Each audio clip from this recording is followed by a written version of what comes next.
दिनकर जी बहुत घोर विरोधी हुआ करते थे नेहरू जी।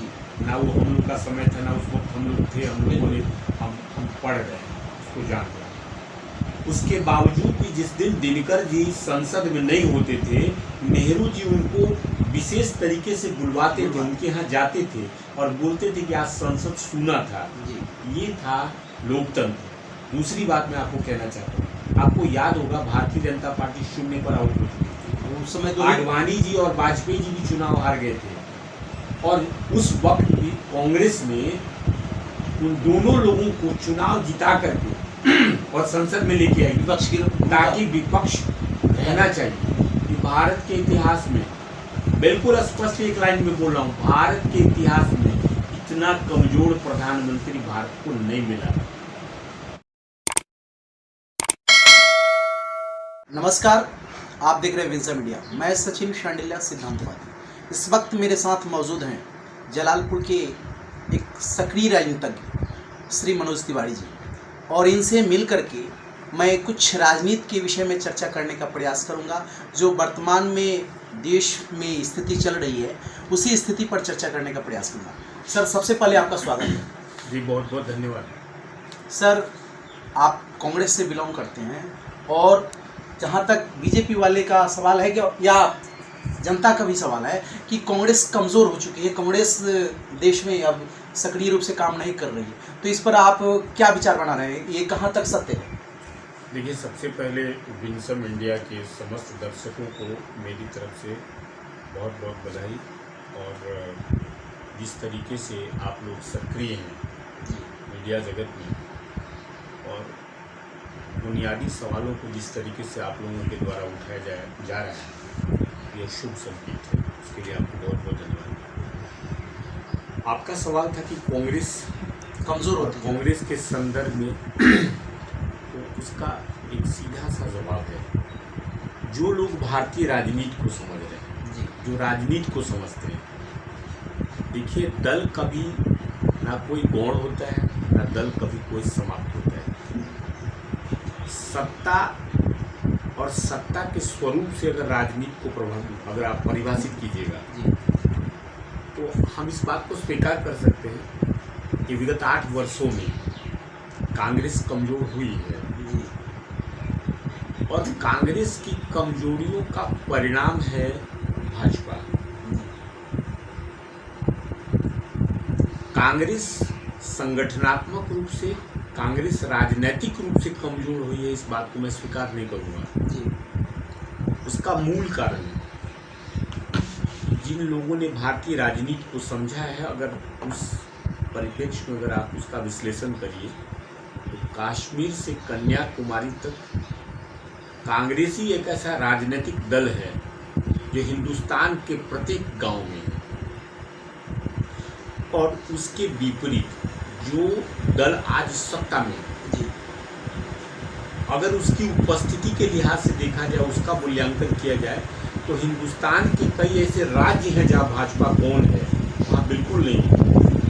फिर भी तो लोग बोलते हैं कि भाजपा जो है सो विश्व स्तर पर सबसे बड़ी पार्टी के रूप में उभर करके आई है, और इसके सामने अब टक्कर देने के लिए, मतलब बीजेपी से सामना करने के लिए अब कोई पार्टी के पास उतनी ताकत नहीं है जो उससे सामना कर सके। लोगों के ऊपर, मतलब लोगों का विचार भी बन चुका है इस तरह की, और भ्रांतियाँ भी फैलाई जा रही है, और बीजेपी वाले भी इस बात को प्रचार प्रसार कर रहे हैं। देखिए, भाजपा सत्ता में जी, मैंने आपके सामने सवाल किया तो जी, कि आप ये बताइए कि जो दल सत्ता में है जी, वो भारत की भौगोलिक स्थिति के अनुरूप जी, अभी समस्त राज्य में नहीं है, तो मजबूत स्थिति में कैसे? पहला सवाल। दूसरा है, इस बात को फैला कौन रहा है? इस बात को भाजपा के लोग फैला रहे हैं। जी, बिल्कुल। और जहाँ तक मजबूती और कमजोरी का सवाल है, मैंने बोला है, राजनीतिक रूप से वर्तमान परिस्थितियों में कांग्रेस सत्ता में नहीं है और भारतीय जनता पार्टी सत्ता में है, तो सत्ता और सत्ता में रह करके समस्त तंत्रों का उपयोग अपने प्रचार प्रसार के लिए किया जा रहा हो, तो निश्चित रूप से उसका प्रचार व्यापक हो सकता है। लेकिन जहाँ तक ज़मीनी आधार का सवाल है, मैंने सीधा बोला है कि कांग्रेस आज भी बहुत मजबूत स्थिति में है और कोई ऐसा गांव नहीं है जहां कांग्रेस नहीं है। वर्तमान परिस्थितियों में सवाल सिर्फ इसी बात को लेकर के है कि राजनीतिक सक्रियता का। तो देखिए, आज विगत 8 वर्ष से अब देख रहे होंगे कि भारतीय राजनीति में सत्ता से अगर कोई सवाल कर रहा है जी, वो सिर्फ कांग्रेस कर रही है। चाहे जनता से जुड़े हुए कोई मामला हो, भ्रष्टाचार का मामला हो, बेरोजगारी का मामला हो, सांप्रदायिक जो आज रंग दिया जा रहा है समाज में, तो सामाजिक रूप से सामाजिक सुदृढ़ता के लिए जी जी अगर कोई काम कर रहा है तो वो कांग्रेस काम कर रही है। यानी कि हर संसर्गित मुद्दों पर आवाज कांग्रेस है। आवाज है, परंतु जनता को इस बात की खबर नहीं है। आखिर क्यों? देखिए, ऐसा नहीं है, मैं आपको बताता हूँ। हम 8 साल से सत्ता में नहीं हैं जी। इसके पहले लगातार 10 वर्ष तक कांग्रेस का शासन रहा। बिल्कुल। जब कोई भी दल सत्ता में नहीं होता है तो कुछ अन्य चीज़ों की वजह से वो कमज़ोर होता है, इस बात को मैं मानता हूँ। लेकिन आपने जो कहा, राजनीति जनता के बुनियादी मुद्दों के आधार पर होती है, जनता की समस्याओं को लेकर के होती है। जनता की जो बुनियादी समस्या है, उस समस्या की आवाज़, उस समस्या को उठाने का काम कांग्रेस कर रही है। अच्छा सर, एक बात, जनता को अपना फ़ायदा देखती है। जनता की कहाँ किस पार्टी से हमको ज़्यादा फ़ायदा है, और जनता देख रही है। आजकल हम घूमते हैं और गांव से भी रिपोर्ट लेने का प्रयास करते हैं, तो सच्चाई है कि गांव वाले बताते हैं, जो भी ग्रामीण हैं वो बताते हैं कि मतलब बीजेपी से हमको फ़ायदा है। यानी राशन दे रही है, किसान के लिए साल का 6,000 रुपये मिल रहा है, उसके बाद में बहुत सारी सुविधा दे रही है, जिस वजह से बीजेपी की तरफ जनताओं का रुझान ज़्यादा है। तो जनता के हित में, और लोग बोलते हैं कि नहीं, मोदी है तो ये चीज़ मिल रहा है, मोदी नहीं थे तो कोई नहीं देता था, इसलिए हम लोग बीजेपी की तरफ ही रहेंगे। तो इस पर आप क्या सोचते हैं? देखिए, सबसे पहले मनरेगा जब आया था जी, तो मनरेगा के संदर्भ में मोदी जी का संसद में बयान था कि ये बहुत ही देश के लिए बिल्कुल एक ख़त्म योजना है और इसकी वजह से हिंदुस्तान को कोई फ़ायदा नहीं। आज मनरेगा को लेकर के आम जनता की समस्याओं का बहुत हद तक समाधान हो रहा है। तो मनरेगा कांग्रेस की नीति थी और कांग्रेस के द्वारा उसको संचालित किया गया था और कांग्रेस के द्वारा लाया गया। पहली बात। दूसरी बात है, जो लोग कह रहे हैं, मुझे नहीं लगता है कि देखिए, आम जनता आज हिंदुस्तान में सरकार ये कह रही है कि हम 81 करोड़ लोगों को मुफ्त राशन दे रहे हैं। जरा इस बात को समझिएगा कि जो विश्व गुरु बनने की बात कर रहा है, वो अपने 81 करोड़ लोगों को मुफ्त में अनाज दे करके उसका पालन कर रहा है। यानी कि भारत की वर्तमान परिस्थिति क्या है कि आज भी 81 करोड़ लोग जो है सरकारी अनुदान पर आश्रित है। इससे बड़ा दुर्भाग्य क्या हो सकता है? तीसरी बात कि जो लोग बुनियादी सुविधाओं का जहाँ तक सवाल है, किसान की समस्या है, किसान की समस्या, बहुत सारी ऐसी समस्या है कि जो किसानों का हक नहीं मिल पा रहा, जिसके ऊपर इतना बड़ा आंदोलन हुआ। पूरे देश में किसानों का आक्रोश था, किसानों ने सड़क पर उतर के आंदोलन किया।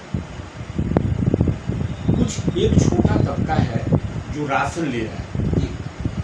मैं आपको एक बात कहना चाहता हूँ कि पूरी दुनिया का आप इतिहास देख लीजिए, क्रांति और विरोध कमजोर तबके से आता है। जो लोग दबे कुचले लोग हैं, उनकी तरफ से आता है।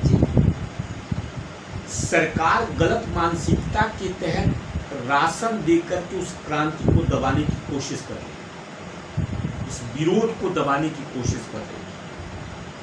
स्वास्थ्य, नौकरी, रोजगार, एक साधारण व्यक्ति जब तक इन तमाम बुनियादी सुविधाओं को प्राप्त नहीं करेगा, उसका परिवार आगे नहीं बढ़ेगा और वहां तक सोचने की क्षमता सरकार ने बंद कर दिया है।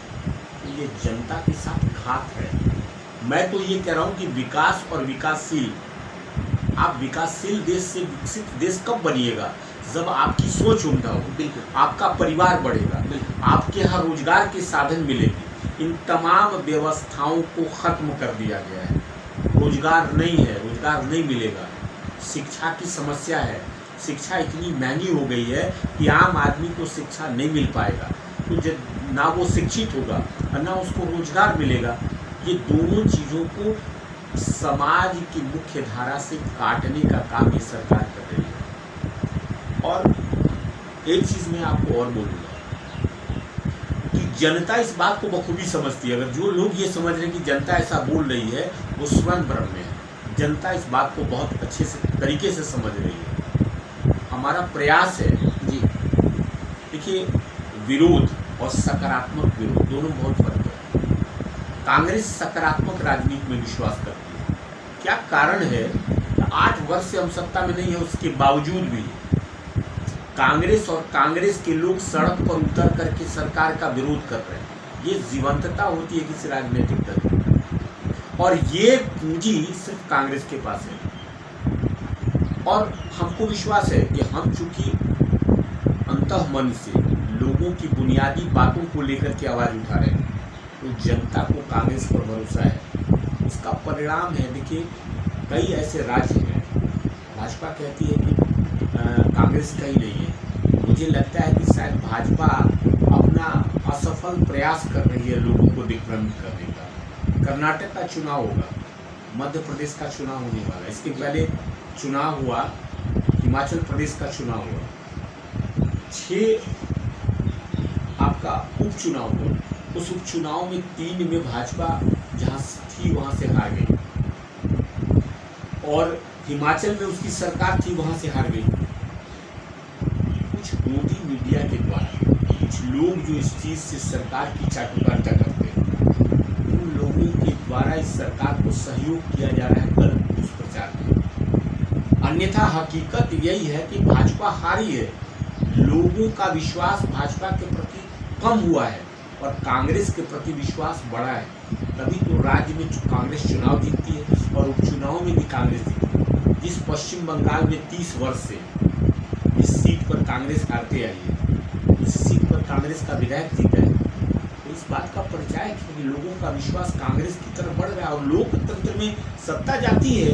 मैंने क्या बोला कि 10 वर्ष तक कांग्रेस लगातार शासन में रही, हम 8 वर्ष से सत्ता में नहीं है, तो हमको जनता का जनादेश स्वीकार करते हुए जनता की बुनियादी आवश्यकताओं के लिए लड़ना होगा।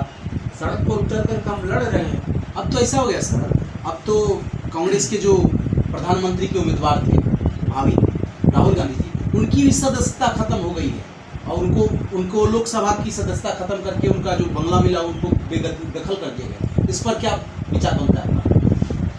देखिए, मेरा अपना मानना नहीं, मैं कांग्रेसी होने के नाते नहीं, एक आम आदमी होने के नाते भी मैं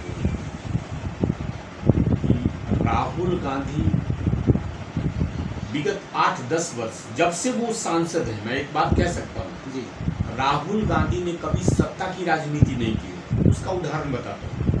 मनमोहन सिंह जी की सरकार थी, कांग्रेस की निर्वाचित सरकार थी, जनता ने चुना था। अगर राहुल गांधी को प्रधानमंत्री बनना होता तो उस वक्त भी वो बन सकते थे।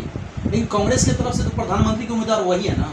नहीं, मैं बता रहा हूँ, क्या मैं आपको क्या बोल रहा हूँ कि कांग्रेस की तरफ से नहीं, जनता के दिलों में राहुल गांधी छाए हुए हैं। इसका कारण है कि आज जो दुखती रग है, जो व्यवस्था है, उस व्यवस्था के खिलाफ राहुल गांधी लड़ रहे हैं। भट्टा परसौल की कहानी आपको याद होगी, आम किसानों की समस्या याद होगी। उन तमाम व्यवस्थाओं, तमाम समस्याओं को लेकर राहुल गांधी ने सरकार से सवाल किया है। और राहुल चूंकि सत्ता को सुनना पसंद नहीं है, दीर्घकालिक सत्ता की खातिर श्रवण क्षमता जी और विरोध झेलने की ताकत होनी चाहिए, जो इस सरकार के पास बिल्कुल भी नहीं है। और यही दुर्भाग्य इस सरकार का। आपने कहा राहुल गांधी एक वैसे मजबूत और पढ़े लिखे व्यक्ति हैं जिनको पता है कि देश की बुनियादी समस्या क्या है। अच्छा, राहुल गांधी को आप पढ़े लिखे और मजबूत बोलते हैं, लेकिन अपने देश में तो ये प्रचारित हो चुका है कि राहुल गांधी पप्पू है, यानी पप्पू का मतलब कमजोर बुद्धि वाला बोला जाता है। तो पप्पू के नाम से उनको प्रसारित किया गया है। देखिए, अब इस बात को स्मृति ईरानी जी उठाती हैं जी। अब उनके पढ़ाई लिखाई के बारे में सार्वजनिक तरीके से मैं क्या बोल सकता हूँ। जो व्यक्ति करोड़ों अरबों रुपए सत्ता ने बर्बाद किए राहुल गांधी को पप्पू साबित करने जी। राहुल गांधी ने यह साबित कर दिया है कि असली पप्पू कौन है। देश का प्रधानमंत्री, एक सवाल बहुत आजकल विगत एक सप्ताह से चल रहा है, एक सवाल आया था, इंटायर पॉलिटिकल साइंस की डिग्री तो राहुल गांधी के पास नहीं है, लेकिन इंटायर पॉलिटिकल साइंस की डिग्री इस देश में सिर्फ और सिर्फ एक ही व्यक्ति के पास है और वो इस देश के वर्तमान प्रधानमंत्री हैं। सवाल है कि आप कहते हैं कि राहुल गांधी के पास कौन सी डिग्री है और आपसे सवाल किया जा रहा है कि आपके पास कौन डिग्री है। तो राहुल गांधी के जहाँ से डिग्री मिली है वो यूनिवर्सिटी कह रही है कि हाँ राहुल गांधी हमारे उम्दा छात्र रहे हैं। तो प्रधानमंत्री जिस विश्वविद्यालय से पढ़े उस विश्वविद्यालय ये बाहर आके क्यों नहीं कहता कि हाँ जी प्रधानमंत्री हमारे उम्मीदवार रहे। एक विद्यालय से अगर कोई आदमी सैनिक स्कूल में चयनित होता है तो वो विद्यालय उस बालक का फोटो लगाती है, बिल्कुल प्रचार प्रसार करती है। वो आखिर उस यूनिवर्सिटी को दिक्कत क्या है ये बात कहने में कि हाँ जी नरेंद्र मोदी जी हमारे विश्वविद्यालय के छात्र रहे। वो असली पप्पू कौन है और कौन झूठ बोल रहा है। देखिए लोकतंत्र है, ज़्यादा समय तक आप लफाजी के आधार पर राजनीति नहीं कर सकते। एक वक्त आएगा, समय आ चुका है, जनता धीरे धीरे इस बात को जान रही है। और मैं किसी एक नारा था, आपने सुना होगा कि सत्ता के खिलाफ, ठीक है कांग्रेस सत्ता में थी, हम कांग्रेस के हैं, सत्ता के खिलाफ ये आवाज उठी थी कि करो सिंहासन खाली, जनता जाग चुकी है। आज की परिस्थितियों में भी जनता की यही आवाज है कि करो सिंहासन खाली, जनता जाग चुकी है। और जो लोग कांग्रेस को कमजोर समझने की भूल करते हैं वो लोग अपने आप को भ्रम में रखे हुए हैं। उनको पता है कांग्रेस जमीनी स्तर पर, कांग्रेस का नाम ही आंदोलन है और आंदोलन का पर्याय है कांग्रेस। तो हर कांग्रेसी जो अपना जीवन किसी राजनीतिक विचारधारा के आधार पर दल से जुड़ा हुआ है वो सड़क पर उतर चुका है और जनता के लिए लड़ने का काम कर रहा है। इसलिए कांग्रेस आएगी और इस देश में लोकतंत्र पर हमको पूरा भरोसा है, जनता पर पूरा भरोसा है, भारत के लोकतंत्र पर हमको गर्व है। और यही भारत की जनता कांग्रेस को सत्ता में लेके आएगी।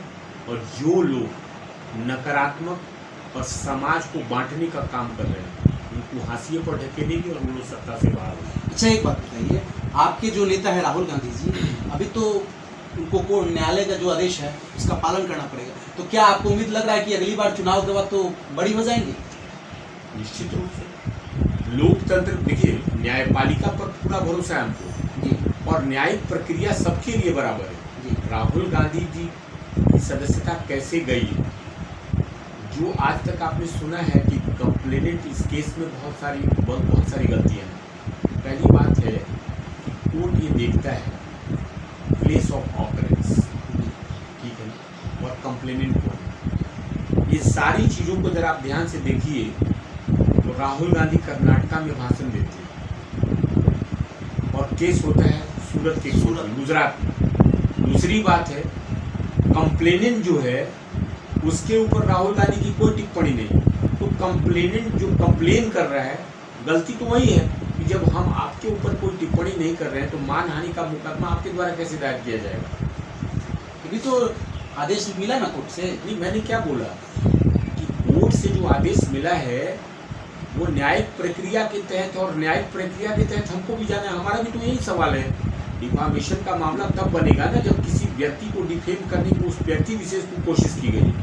राहुल गांधी जी का सवाल था कि जितने लोग गलत करके भाग गए, हिंदुस्तान से चोरी करके भागे, उनके नाम के आगे सरनेम मोदी क्यों है। जी, राहुल गांधी जी ये सारे मोदी के संदर्भ में नहीं बोला है जी नहीं। तो और जो व्यक्ति कंप्लेनेंट है वो मोदी है ही नहीं है, तो डिफामेशन का केस उस व्यक्ति के द्वारा कैसे दायर किया गया। दूसरी बात, डिफामेशन केस में मैक्सिमम प्रावधान जो है, मैंने उस दिन भी बोला था, आज भी बोल रहा हूँ, ये सजा का अधिकतम जो है समय वो 2 वर्ष का है हिंदुस्तान के इतिहास में, राजनीतिक इतिहास में। किसी भी व्यक्ति को अधिकतम सजा इस केस में अभी तक नहीं हुई है। क्या कारण है कि राहुल गांधी को ये सजा आनंद फानंद में दे दी गई? तीसरी बात है, जो जज हैं, मैं फिर बोल रहा हूँ, न्याय प्रक्रिया पर हमको पूरा भरोसा है, लेकिन आखिर क्या कारण है कि जज साहब का तुरंत प्रमोशन होता है? तो ये सारी चीज़ें ये बतला रही है कि सरकार एक विशेष मंशा के तहत राहुल गांधी को टारगेट करने का प्रयास कर रही है। लेकिन इस सरकार ये भूल चुकी है कि लोकतंत्र है, हिंदुस्तान की जनता है। आप राहुल गांधी के संदर्भ में जितनी ही गलत दुष्प्रचार करेंगे, राहुल गांधी का कद उतना ही बड़ा होता जाएगा। और राहुल गांधी, मेरी देखिए, ऐसा नहीं है कि मैं कांग्रेस से हूँ तो कांग्रेस के अपने नेता के लिए कह रहा हूँ। हिंदुस्तान में, पूरी दुनिया में राहुल गांधी एक मजबूत नेता के रूप में स्थापित हो चुके हैं और गलत प्रचार करके राजनीति करने वाले लोगों का समय अब लग चुका है। आपको क्या लगता है कि 24 में जो चुनाव होगा उसमें कांग्रेस ताकतवर बन के उभरेगी? कांग्रेस ताकतवर है ही है। जनता के बुनियादी मुद्दों को उठा करके हम संघर्ष करने का काम कर रहे हैं। जनता को क्या चाहिए? जनता के बीच का नेता चाहिए, जनता के बुनियादी मुद्दों को उठाने वाला राजनीतिक दल चाहिए। कांग्रेस वो काम कर रही है। निश्चित रूप से कांग्रेस मजबूत है और कांग्रेस मजबूत होकर आएगी और सत्ता में उसकी वापसी होगी। राहुल गांधी को टारगेट करने का मतलब क्या, कि कहीं ना कहीं विपक्ष को खत्म कर देने की बीजेपी की मतलब साजिश है? निश्चित रूप से। आप देखिए, एक चीज मैं बता रहा हूँ, सब कुछ हर नेता, आज के तारीख में भारतीय जनता पार्टी का हर कैबिनेट मंत्री, हर नेता, अनुराग ठाकुर क्या बोलते हैं, गोली मारो सालों को, इस तरीके का केंद्रीय मंत्री का बयान आता है। एक बहुत प्रोवर्ब है, मैं माफ़ी के साथ आपके चैनल पे बोल रहा हूँ कि सीरी सोल मोदी बोल रही है। सिलेंडर के संदर्भ में 450 रुपये के सिलेंडर में सिलेंडर लेके बैठ जाती थी, 1200 रुपये का सिलेंडर है, उनके कान उनको सुनाई नहीं पड़ रहा है। ये सारे लोग जो है, रविशंकर प्रसाद जी, माफ़ी के साथ, क्योंकि मैं भी बिहारी हूँ और रविशंकर प्रसाद जी भी बिहार से, लेकिन मैं एक चीज़ कैसे जानता हूँ नहीं, मैं वही कह रहा हूँ। एक चीज़ मैं कहना चाहता हूँ कि सत्ता का स्वरूप जरा देख लीजिए। भारतीय जनता पार्टी के कैबिनेट में वैसे ही लोगों को मोदी जी ने रखा है जो एयर कंडीशन रूम में बैठ करके मोदी जी को सिर्फ कागज पर रेखा खींच के बताते हैं, जनता से उनका कोई ताल्लुकात नहीं है। और ये भारतीय जनता पार्टी के लिए, मैं उनको सलाह दे रहा हूँ, भारतीय जनता पार्टी के लिए बहुत ही नुकसानदेह साबित हो चुका है। और ऐसे लोगों के बयान, जो लोग एयर कंडीशन में बैठकर गैर जिम्मेदाराना बयान देते हैं, उससे भारतीय जनता पार्टी को नुकसान है। कांग्रेस विरोध में है और हम जनता के बुनियादी मुद्दों पर सवाल कर रहे हैं। रविशंकर प्रसाद जी का बयान हास्यास्पद होता है, अनुराग ठाकुर का बयान वैसे ही। और इनकी बातें, अनुराग ठाकुर बोल रहे हैं कि कांग्रेस में परिवारवाद है। मुझे तो ये समझ में आता है, मुझे तो ऐसा लगता है लाज भी नहीं लजाती है। मुझे बड़ा आश्चर्य होता है कि अनुराग ठाकुर जैसा लोग कह रहा है कि परिवारवाद। जो लोग स्वयं उस परिवार की पृष्ठभूमि से आते हैं, जिनके पिता राजनीति में रहे भारतीय जनता पार्टी में, और पिता के आधार पर उनको टिकट मिला, विरासत में मिली, विरासत के आधार पर राजनीति कर रहे हैं और परिवारवाद की परिभाषा समझा रहे हैं। पंकज सिंह, हाँ, राजनाथ सिंह जी के पुत्र, बहुत पूरा भाजपा का कुनबा भरा पड़ा हुआ है परिवारवाद से। और वैसे लोग टेलीविजन पर आकर के सत्ता का फायदा उठा करके लोगों को दिग्भ्रमित कर रहे हैं। लेकिन उनको इस बात की जानकारी होनी चाहिए, कांग्रेस में बार बार बोल रहा हूँ कि कांग्रेस का नाम ही आंदोलन है। जो कांग्रेसी होगा वो अपना काम शुरू कर चुका है, वो घर घर जाके बता रहा है कि परिवारवाद क्या है। लोगों को धीरे धीरे समझ में आएगा, आने लगा है। और उसका परिणाम हिमाचल प्रदेश है, अभी चुनाव कर्नाटका में हो रहा है, भारतीय जनता पार्टी को पता चल जाएगा। भ्रष्टाचार, आपने ऐसा सुना है क्या? दुनिया में एक ही ऐसा राष्ट्रीय दल है, भारतीय जनता पार्टी, जिसका राष्ट्रीय अध्यक्ष टेलीविजन चैनल पर सरेआम जनता के सामने घूस लेता हुआ पकड़ा गया। ये लोग भ्रष्टाचार की बात करते हैं। येदियुरप्पा कौन नहीं जानता है? कर्नाटका में तो हालात ये है कि 40% कमीशन की सरकार कही जा रही, ये लोग भ्रष्टाचार का मामला उठा रहे हैं। मतलब केस में फंसा दिया जा रहा है, जेल दिया जा रहा है। तो आपको भय नहीं लगता? आप अगर बोल रहे हैं तो आपको भी कहीं ना कहीं टारगेट कर कि आपको भी जेल में डाल दिया जाएगा? नहीं, भय होगा तो फिर कांग्रेसी किस बात का? हमको मैंने क्या बोला जी कि देखिए, कांग्रेस के लोगों को पता था, आपको पता था 1947 के पहले जी 1934 ईस्वी में 1934 में जब आंदोलन बिल्कुल अपने चरम पर था, तो वहाँ वायसराय को रिपोर्ट की गई थी कि आने वाले 50 साल तक भारत आज़ाद नहीं होगा। उसके बावजूद भी कांग्रेसियों ने लड़ाई लड़ी और 1947 में देश आज़ाद हुआ। अब ये लोग, इनके पास गजब इनकी कहानी है कि उधार का नेता लेकर के इनकी राजनीति है। पटेल साहब, और पटेल साहब भाजपाई तो थे नहीं, पटेल साहब तो कांग्रेसी थे। तो पटेल साहब को माला पहना रहे, तो किस कांग्रेसी को गर्व नहीं होगा कि हमारे नेता को हम माला पहनाएंगे। दूसरी बात, एक बात मैं आपको कहना चाहता हूँ कि देखिए, कहा जा रहा है हमारा विरोध सावरकर से नहीं है, हमारा विरोध उन लोगों से है जिन लोगों ने जो आज़ादी की लड़ाई के लिए कई कुर्बान हो गए। तो मैं इस सवाल भाजपा के लोगों से पूछना चाहता हूं कि जे लोग कुर्बान हो गए, जो लोग फांसी पर चढ़ गए, वो भाजपा के सदस्य क्यों नहीं थे? उनकी मात्र संस्थाओं के सदस्य क्यों नहीं थे? उन्होंने क्यों नहीं कहा कि मैं आरएसएस का हूँ? वो क्यों कहे कि हम कांग्रेसी हैं? तो जब कांग्रेस के लोग ही फांसी पर चढ़े, कांग्रेस के लोग ही जेल गए, कांग्रेस के लोगों ने ही आज़ादी की लड़ाई लड़ी, तो हमको तो ये गर्व, हमारी तो गर्व की बात है ना। इससे उनको तकलीफ क्या है?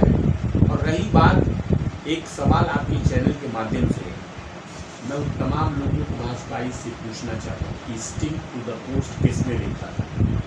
इस बात का जवाब मैं यहाँ के निवर्तमान, माफ करिएगा, वर्तमान सांसद महोदय से पूछना चाहता हूँ। भारतीय जनता पार्टी के सांसद और मेरा अधिकार है, वो मेरे भी सांसद हैं, तो उनसे मेरा सवाल है कि वो बताएं, इस बात का उत्तर दें कि स्टिंग टू द पोस्ट किसने लिखा था।